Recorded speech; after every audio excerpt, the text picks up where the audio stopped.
ఓం నమ శివాయ శ్రీమాత్రే నమః. మిత్రులకి శ్రీభిలాషులకి అలాగే నన్ను ఇంతగా ఆదరిస్తున్న యూట్యూబ్ ప్రేక్షకులందరికీ కూడా పేరు పేరు ధన్యవాదాలు. మిత్రులరా, మీ అందరికీ పరాదేవత ఎల్లవెల్లలా మీతో ఉండి మీ మనోవాంఛ నెరవేర్చాలని మనస్ఫూర్తిగా కోరుకుంటున్నాను. ఈరోజు మనం సాయంత్రం అంటే ఆదివారం సాయంత్రం కార్తీక మాసం 6 నుండి 9 గంటల మధ్యలో ఈ నీటిని మీ ఇంట్లో చల్లండి. అద్భుతం చూస్తారు. ఈ ఉపాయం చేయడం వల్ల మీ ఇంటి నుండి దరిద్ర దేవత బయటికి వెళ్ళిపోతుంది. అదృష్ట ద్వారాలు తెరుచుకుంటాయి. లక్ష్మీ అమ్మవారు మీ ఇంట్లోకి ప్రవేశిస్తుంది. లక్ష్మీదేవి ఆకర్షింపబడుతుంది. ఇంటి లోపల ఏదైనా చెడు శక్తులు కానీ దుష్ట శక్తులు కానీ ఇలాంటివి ఉండి ఇబ్బంది పడుతూ ఉంటే బయటికి వెళ్ళిపోతాయి. ముఖ్యంగా ప్రయోగ బాధలు ఇలాంటివి అంటే చాలామంది తెలియదు ఏంటంటే, దారిని వెళ్తూ ఉంటారు, ఎవరో ఏదో ప్రయోగం చేస్తారు, ఆ ప్రయోగం ఎక్కడో రోడ్డు మీద వదిలేస్తారు. మనం తెలియక వెళ్తూ దాన్ని దాటుతాం. దానివల్ల ఆ బాధ ఏదైతే ఆ ప్రయోగానికి సంబంధించిన బాధ ఉంటుందో అది మనం వెంటాడుతుంది. అదృష్టం ఉన్నప్పటికీ కూడా కొంత సమయం మనం ఇబ్బంది పడుతూ ఉంటాం. అలా ఇబ్బంది పడుతున్న సమయంలో మన దగ్గర డబ్బు నిలబడదు, అంటే లక్ష్మి స్థిరంగా ఉండదు. ఈ ఉపాయం చేయడం వల్ల అలాంటి బాధలు తొలగిపోతాయి. అలాగే లక్ష్మీ అమ్మవారు స్థిరంగా ఉంటుంది. మీరు కోరుకున్న ప్రతి కోరిక నెరవేరే మార్గాల్ని మీరు తెలుసుకోగలుగుతారు. మీరు చేస్తున్న పనుల్లో ఏదైనా ఇబ్బందులు ఆటంకాలు వస్తూ ఉంటే అవి మెల్లమెల్లగా తొలగిపోతాయి. ముఖ్యంగా మీ ధన ద్వారాలు తెరుచుకుంటాయి. ఈ ఉపాయం చేయడం వల్ల మీ మీద కూడా అంటే మీ మనసుకు సంబంధించి నకారాత్మక శక్తి ఉన్న ఆ నకారాత్మక శక్తి కూడా తొలగిపోతుంది. ఇది మీ కుటుంబ సభ్యుల మీద ఉన్నా తొలగిపోతుంది. ఈ ఉపాయం చాలా విశేషమైన శక్తి కలిగి ఉంటుంది. తేలికైంది, ఖర్చు లేనిది, కానీ ప్రయత్నపూర్వకంగా పరిపూర్ణమైన నమ్మక విశ్వాసంతో ప్రయత్నించండి. ఎందుకంటే మనం ప్రతి వీడియోలో చెప్తూ ఉంటాం, నమ్మకం లేనిది ఏది పనిచేయదని. మన శాస్త్రంలో పురాణాల్లో చాలా విశేషమైన వర్ణన ఉంది. మీరు నారాయణ అంటే 4 కోట్ల ఫలితం, అంటే 4 కోట్ల యజ్ఞాలు చేసిన ఫలితం వస్తుంది. నమశివాయ అంటే అనంత ఫలితం వస్తుంది. ఎవరైతే నిత్యం, నేను చెప్తూ ఉంటాను, ఏది చేసినా కలిసి రావడం లేదు అంటే మీరు నిత్యం నామస్మరణ చేయండి అని చెప్తాను. కారణం ఏంటంటే దాని మించింది లేదు. అల్టిమేట్ మీకు ఏది కావాలన్నా వచ్చి తీరుతుంది. కానీ ఇక్కడ మనలో ఉండే నకారాత్మక శక్తి ఒక 5 విషయాలని ప్రేరేపిస్తుంది. అందులో మొదటిది ద్వేషం, రెండవది అసూయ, మూడవది పగ, నాలుగవది ఇంకన్నిటికంటే భయంకరం అనమాట. అంటే ఇది మనా చూసుకోదు, మన స్వార్థం మనం చూసుకోవడం, అంటే ఇక దేని గురించి మనం ఆలోచించాం. ఐదవది అంతా నాకే కావాలని కోరుకోవడం. ఇలాంటి 5 లక్షణాలు ఉన్నప్పుడు ఏమవుతుందంటే నకారాత్మక శక్తి మన వదిలి వెళ్ళదు. మనం ఎన్ని పూజలు చేసినా, ఉపాయాలు చేసినా, వ్రతాలు చేసినా, నోములు నోచినా, యజ్ఞ యాగాదులు చేసినా కలిసి రాదు. అలాంటి సందర్భంలో నిత్యం కూడా నామస్మరణ, అది మీ ఇష్టదైవాన్ని కానీ కులదైవాన్ని కానీ ఎవరినైనా సరే మనసులో స్మరిస్తూ ఉన్నా మీరు ఆ సమస్య నుంచి బయటపడతారు. అదృష్టం మిమ్మల్ని వెతుక్కుంటూ వస్తుంది. ఈ ఉపాయాలు తేలిగ్గా ఉంటాయి. మీరు ప్రకృతిని ప్రేరేపిస్తారు. మీ చుట్టూ ఉన్న శక్తి మీకు సహాయం చేస్తుంది. నీటి ద్వారా ఈ ఉపాయం ఎటువంటి ఆటంకాలైనా తొలగిపోయి మీ ధన ద్వారాలు తెరుచుకోవడానికి ఈ ఉపాయం ఎలా చేయాలి, ఏ విధంగా చేయాలి చెప్తాను, చూపిస్తాను. ఆ విధంగా ప్రయత్నించండి. అలాగే మీకు ఈ వీడియో నచ్చినట్లయితే లైక్ చేయండి, ఛానల్ని సబ్స్క్రైబ్ చేసుకోండి, పక్కనే ఉన్న గంట సింబల్ని యాక్టివేట్ చేసుకోండి, 10 మంది మిత్రులకి షేర్ చేయండి. ఇవన్నీ కూడా చాలామంది తెలియంది ఏంటంటే, మీకు సమయం ఉన్నప్పుడు మన పురాణాలు చదవండి. తెలుగులో చాలా దొరుకుతాయి, ఆన్లైన్లో ఉంటాయి, పుస్తకాలు ఉంటాయి. మీరు ఓపిక చేసుకొని రోజుకొక పేజీ అని, అంటే ఒక పారాగ్రాఫ్ అయినా సరే, ఒక పేజీ కాక ఒక పారాగ్రాఫ్ అయినా చదవండి. దానిలో ఉన్న విశేషమైన జ్ఞానం అంటే ఆధ్యాత్మికత కదా. అంటే మనం చాలామంది ఏమనుకుంటామంటే, మనం దేవుడు భక్తి అనుకుంటాం. దానిలో నిగూఢమైన సనాతనమైన సైన్స్ దాగి ఉంది. మన జీవన విధానాన్ని మనం ఎలా చేస్తే చాలా తేలికగా మార్చుకోవచ్చు. ప్రయత్నం మనం ఎలా ఉంటుందంటే, ఈ ఉపాయాలన్నీ కూడా పదార్థము సమయం ఏంటంటే మ్యాథమెటికల్గా దానికి ఒక లెక్క ఉంటుంది. ఆ దాని ప్రకారం మాత్రమే పనిచేస్తూ ఉంటుంది. అదే పదార్థం మనతో పాటే ఉంటుంది, ఎప్పుడు మనం దాంతో పాటే ఉంటాం. కానీ మనకి ఆ సమయం వచ్చినప్పుడు మాత్రమే దాని యొక్క శక్తిని మనం పట్టుకోగలుగుతాం. మన పురాణాల్లో ఇలాంటి విషయాల గురించి చాలా అద్భుతమైన వర్ణన ఉంది. మంత్రం గురించి ఉంది, తంత్రం గురించి ఉంది, యంత్రం గురించి ఉంది. ఈ 3 మనకి చాలా చాలా గొప్ప మనకి అంటే ఎంత శక్తినిస్తాయంటే అది వర్ణించలేనంత అద్భుతమైన శక్తినిస్తాయి. నామమే అంత ఇస్తుంది. కరెక్ట్గా చేస్తే మనం ఇంకా ఎటువంటి లాభాన్ని పొందుతాం అది గుర్తుంచుకోండి.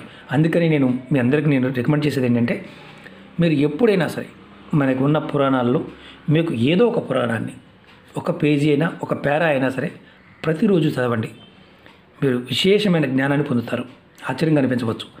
ఈ ఉపాయాలన్నీ కూడా దానిలో చాలా ఉంటాయి, కానీ మనం చదవం కాబట్టి తెలియదు. ఈ ఉపాయానికి చాలా శక్తి ఉంటుంది. ఈ ఉపాయాన్ని ఆడవారైనా మగవారైనా చేయవచ్చు.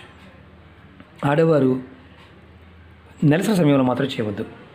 చాలామంది అంటుంటారు, గురువుగారు ఎందుకు చెప్తారు, తెలియదా చాలామంది. కానీ అందరూ తెలియగలవారు కాదు. అంటే కొంతమంది ఇలా చెప్పంగానే పట్టుకుంటారు, కొంతమంది ఎంత చెప్పినా మళ్ళీ అడుగుతూ ఉంటారు. అది వాళ్ళ తప్పు కాదు, భగవంతుడు వారికి ఇచ్చిన జ్ఞానం.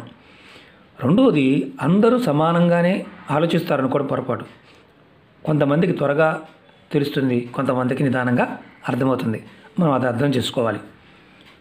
ఈ ఉపాయం కూడా మనం చేస్తున్నాము అంటే విశ్వాసంతో చేయాలి. విశ్వాసం లేకపోతే అసలు పొరపాటును కూడా ప్రయత్నం చేయమాకండి. ముందుగా మీరు ఏం చేస్తారంటే, ఇది ఆదివారం సాయంత్రం 6 గంటల నుండి 9 గంటల మధ్యలో ఈ ఉపాయం చేయండి. ఇది మళ్ళీ ఇంకొక అనుమానం ఉంటుంది, నెలసరి ఉన్నప్పుడు చేయొద్దన్నారు కరెక్టే. ఇంట్లో నెలసరి ఉంటే చేయవచ్చు, ఉన్నవారు మాత్రం చేయకూడదు. మైలు నియమావళి ఏమైనా ఉందా? ఏమీ లేదు. ఆహార నియమావళి ఏమీ లేదు. ఇది గుర్తుంచుకోండి. ఈ ఉపాయం చేయడానికి మీకు కావాల్సింది ఒక గ్లాసు నీళ్ళు. అది కాపర్ గ్లాస్ కావచ్చు, వెండిది కావచ్చు, ఇత్తడిది కావచ్చు, స్టీల్ గ్లాస్ కావచ్చు. గాజు మాత్రం వాడవద్దు. గాజు గ్లాస్ వాడవద్దు. వీటిల్లో ఏదైనా వాడండి. ఆ తర్వాత ఇలాంటి గులాబీ సెంటు దొరుకుతుంది. గులాబీ సెంటు తెచ్చుకోండి. ఇందులో కలర్ ఎర్రగా ఉంది, తెల్లగా ఉంది, ఇలాంటి అనుమానాలు కూడా ఉంటాయి. ఏ కలర్ అయినా పర్వాలేదు, అది గులాబీ సెంటు అయి ఉండాలి. సాయంత్రం 6 నుండి 9 గంటల మధ్యలో ఈ ఉపాయం చేయండి. స్నానం చేసిన తర్వాత మళ్ళీ స్నానం కూడా తలస్నానం చేయాల్సిన అవసరం లేదు. మీ పూజా గదిలో ఈ ఉపాయం చేయండి. దేవుడి ముందు మీరు ఏం చేస్తారంటే, ఆవు నీటితో కానీ లేదా కొబ్బరి నూనెతో కానీ దీపాన్ని వెలిగించండి. 3 తెల్లటి ఒత్తులు, ఇలాంటి తెల్లటి ఒత్తులు 3 ఒత్తులు తీసుకోండి. మీరు దీపం కుందిలో అయినా వెలిగించవచ్చు, లేదా ప్రమిదల్లో అయినా వెలిగించవచ్చు. ఎగ్జాంపుల్ ఇదిగోండి, ప్రమిద అనుకోండి. ఇలా 3 ఒత్తులు తీసుకోండి, విడివిడిగా వేయండి. ప్రమిదలైనా వెలిగించవచ్చు. వెలిగించండి. ముందు వెలిగించి తర్వాత ఈ గ్లాసు నిండా నీళ్ళు తీసుకోండి. గ్లాసు నిండా నీళ్ళు తీసుకొని దానిలో 2 చుక్కలు గులాబీ సెంటు వేయండి. నేను చూపిస్తాను.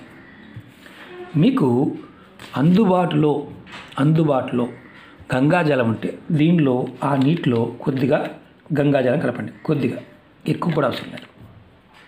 తర్వాత 2 చుక్కలు, 2 చుక్కలు గులాబీ సెంటు వేయండి. నేను చూపిస్తాను.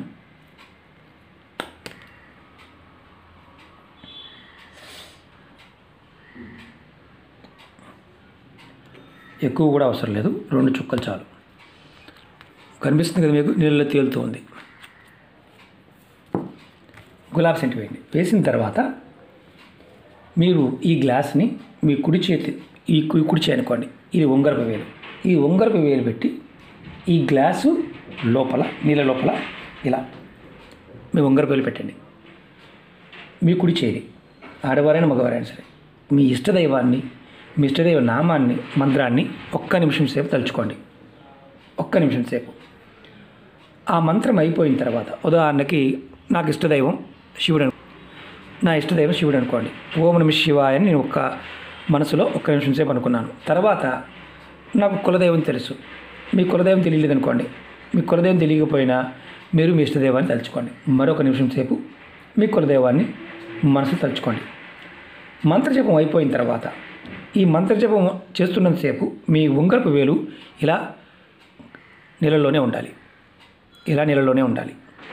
మంత్రజపం అయిపోయిన తర్వాత మీ మనసులో ఉన్న కోరికలు చెప్పుకోండి. వేలు తీయకూడదు, వేలు అలాగే ఉంచండి. తర్వాత మంత్రజపం అయిపోయింది, మీ కోరికలు చెప్పుకున్నారు. గ్లాసు నుండి ఈ వేలుని తీసేయండి. ఇప్పుడు ఈ గ్లాస్ని దేవుడి ముందు పెట్టి సాంబ్రాణి ధూపం చూపించండి. అంటే సాంబ్రాణి పుల్లలతో అయినా ధూపం చూపించవచ్చు. తర్వాత ధూపం చూపించిన తర్వాత ఈ గ్లాసులో ఉన్న నీటిని ముందుగా మీ ఇంటి మెయిన్ దర్వాజా నుండి మొదలుపెట్టండి. బయట మీరు గేట్ ఉంటుంది కదా, గేట్ దగ్గర మొదలుపెట్టండి. మొత్తం చిలకరించుకుంటూ రండి. ఇలా చిలకరించుకుంటూ రండి. ఆకు పెట్టాలా, ఆకుతో చిలకరించాలా, లేకపోతే ఇంకా ఈ చేతితో చిలకరించి పర్వాలేదు, ఇబ్బంది ఏం లేదు. చిలకరించుకుంటూ రండి. మీ ఇంట్లో ఉన్న అన్ని గదులు చిలకరించండి. తర్వాత మీ మీద మీరు ఆ సమయంలో మీ కుటుంబ సభ్యులు ఎంతమంది మీకు అందుబాటులో ఉంటే అంతమంది మీద నీటిని చిలకరించండి. అంతమంది మీద. ఆ తర్వాత మీ మీద మీరు కూడా ఆ నీటిని చిలకరించుకోండి. దీంట్లో కొన్ని నీళ్ళు మిగిలిపోతాయి. ఏదైతే గ్లాసులో నీళ్ళు మిగిలాయో వాటిని మీరు మళ్ళీ ఎక్కడైతే మీరు పూజ చేశారో అక్కడ పెట్టి ఉంచండి మిగతా నీటిని. రెండవ రోజు ఉదయం నిద్ర లేచిన తర్వాత మీ స్నానాది కార్యక్రమాలను ముగించుకున్న తర్వాత ఏదైతే ఆ మిగిలిన నీటిని ఏదైనా మొక్క మొదల్లో పోసేయండి. గ్లాసుని శుభ్రంగా కడిగి పక్కన పెట్టుకోండి. ఆ గ్లాసుని మళ్ళీ వేరే వాటికి వాడుకోవచ్చు. మీరు గుర్తుంచుకోవాల్సింది ఏంటంటే ఈ ఉపాయాన్ని 3 ఆదివారాలు చేయండి. కార్తీక మాసం చాలా విశేషమైన శక్తి కలిగి ఉంటుంది. అంటే శ్రీమన్నారాయణుడు అలాగే శివభగవానుడు యొక్క శక్తి ఈ మాసంలో ప్రస్ఫుటంగా ఉంటుంది. ఎవరైతే ఈ ఉపాయం చేస్తారో వారికి వారి ఒంటిలో ఉన్న నకారాత్మక శక్తి, ఇంటిలో ఉన్న నకారాత్మక శక్తి తొలగిపోయి ధన ద్వారా తెరుచుకుంటాయి. ఆశ్చర్యంగా అనిపించవచ్చు. మేము అంతకుముందు వేరే ఉపాయాలు చేస్తున్నాం గురువుగారు, దాంతోపాటు చేయవచ్చా? మీరు ఎన్ని చేయగలిగితే అన్ని చేయవచ్చు. ముఖ్యంగా ప్రాకృతికమైన శక్తిని మనం ఆహ్వానిస్తున్నప్పుడు మన మనసులో ఎదుటి వారి మీద ద్వేషం కానీ, అసూయ కానీ, పగ కానీ, కోపం కానీ ఉండకూడదు. మీరు ఇవి కలిగి ఉండి చేస్తే ఫలితాలు రావు.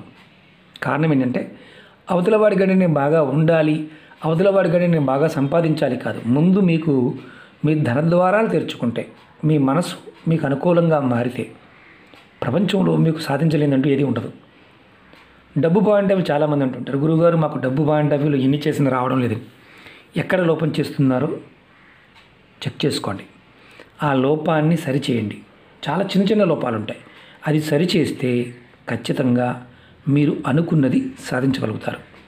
ఈ ఉపాయం చిన్నది, చాలా తేలికైంది, కానీ మీకు ఇంతగా నేను ఎక్స్ప్లెయిన్ చేయడం గల కారణం ఏంటంటే మనం ఎందుకు చేస్తున్నామో, ఎటువంటి ఫలితాలు కలుగుతాయో అంటే ఆ విషయం తెలుసుకొని చేయటం వల్ల త్వరగా ఫలితాన్ని పొందుతాం. ఓకే మిత్రులారా, అలాగే మీకు ఈ వీడియో నచ్చినట్లయితే లైక్ చేయండి, ఛానల్ని సబ్స్క్రైబ్ చేసుకోండి, పక్కనే ఉన్న గంట సింబల్ని యాక్టివేట్ చేసుకోండి, 10 మంది మిత్రులకి షేర్ చేయండి.